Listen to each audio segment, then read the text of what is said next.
প্রিয় শিক্ষার্থীবৃন্দ সবাই কেমন আছো? আশা করি সবাই ভালো আছো। তোমরা যারা অনার্স প্রথম বর্ষের ভর্তি পরীক্ষার মেধা তালিকায় চান্স পেয়েছো, তোমরা জানো যে অনার্স প্রথম বর্ষ মেধা তালিকার প্রকাশ কিন্তু আগে দিয়েছিল এবং তাদের ভর্তির কিন্তু অলরেডি শেষ হয়েছে এবং এখন কিন্তু দ্বিতীয় মেধা তালিকার রেজাল্ট প্রকাশ করেছে। তবে এখানে আজকের যে ফলাফলটি দিয়েছিল সেটি হচ্ছে যে অনার্স প্রথম বর্ষ মেধা তালিকার শিক্ষার্থীদের বিষয় পরিবর্তন এবং দ্বিতীয় মেধা তালিকার প্রকাশ। এখন অনেকেই কিন্তু প্রথম মেধা তালিকায় অনেকগুলো বিষয় ভুল করেছিল। তোমরা এখানে দেখতে পাচ্ছ যে কমেন্টে কিন্তু অনেকেই বিভিন্ন ধরনের ভুল কিন্তু করার কারণে এগুলো তাদের এখানে আনসার চেয়েছিল। এই ভুলগুলো যাতে তোমাদের মধ্যে না হয় এবং এই ভুলগুলো কিভাবে সংশোধন করতে হবে এবং কিভাবে তোমাদেরকে আরো ভালো থেকে খেয়াল করে আবেদন করতে হবে সেই বিষয়গুলো আমি আজকে আলোচনা করব।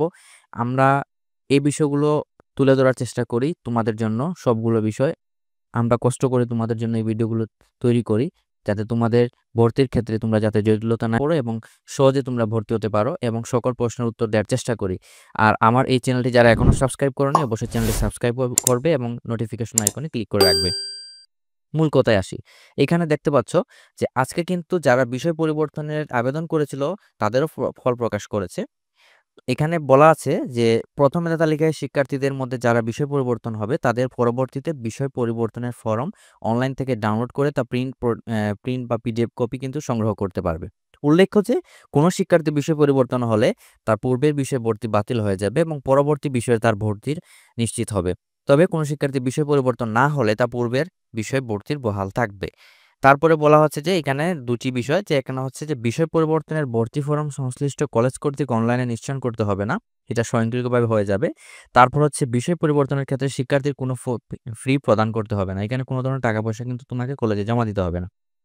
দেন হচ্ছে এখানে দেখতে পাচ্ছ এখানে কিন্তু তারিখ দেয়া আছে যে ২৬ জুলাই থেকে ৩ আগস্ট পর্যন্ত কিন্তু অনলাইনে যারা ভর্তি ফরম ডাউনলোড করবে তাদের জন্য সময়সীমা দেয়া আছে এখানে।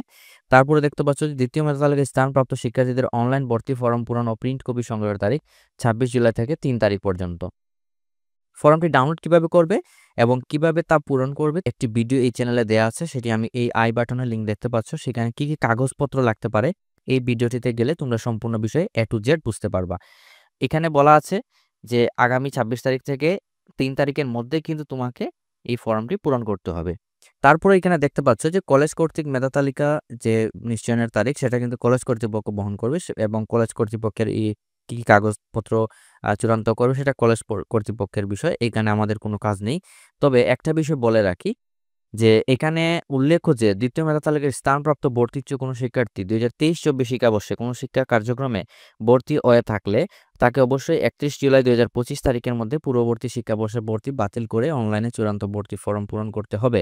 অন্যথায় দ্বৈত ভর্তির কারণে শিক্ষার্থীর ২৪-২৫ শিক্ষাবর্ষের প্রথম বর্ষ স্নাতক সমান রেজিস্ট্রেশন কিন্তু বাতিল বলে গণ্য হবে। অর্থাৎ আগে যদি কোনো শিক্ষার্থী ভর্তি হয়ে থাকে, হ্যাঁ, তাহলে সেক্ষেত্রে তাকে কিন্তু এই বছরে যদি অর্থাৎ সে যদি ২৩-২৪ শিক্ষাবর্ষে সে যদি ভর্তি হয়ে থাকে সেক্ষেত্রে ২৪-২৫ শিক্ষাবর্ষে তাকে কিন্তু ভর্তি বাতিল করে কিন্তু তাকে এই রেজিস্ট্রেশন প্রক্রিয়াটি এবং ভর্তির প্রক্রিয়াটি সম্পন্ন করতে হবে।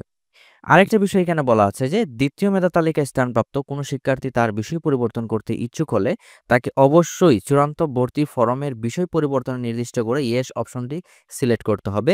এক্ষেত্রে শিক্ষার্থীর বিষয় পছন্দক্রম অনুযায়ী সংশ্লিষ্ট কলেজের বিষয়ভিত্তিক শূন্য আসনে মেধা তালিকার ভিত্তিতে কিন্তু বিষয় পরিবর্তন করবে। যারা কিন্তু রেজাল্টের বিষয় পরিবর্তন হয়নি যাদের, তো সেক্ষেত্রে কিন্তু তাদের আগের যে সাবজেক্টটি ছিল সেটি বহাল থাকলো। যাদের রেজাল্ট চেঞ্জ হয়েছে তারা ভর্তি ফর্মটি অনলাইন থেকে ডাউনলোড করবে এবং নিজের কাছে সংগ্রহ করবে। কলেজ কর্তৃপক্ষ যদি নোটিশ পাঠায় যে আপনাকে জমা দিতে হবে সেক্ষেত্রে কলেজে জমা দিবেন, নতুবা জমা দিতে হবে না। এবং এখানে কিন্তু কোনো ধরনের ফি জমা দেওয়া লাগবে না। এই হচ্ছে আমাদের ভর্তি প্রক্রিয়ার সম্পূর্ণ বিষয়টি। তো সবাই ভালো থাকো, সুস্থ থাকো।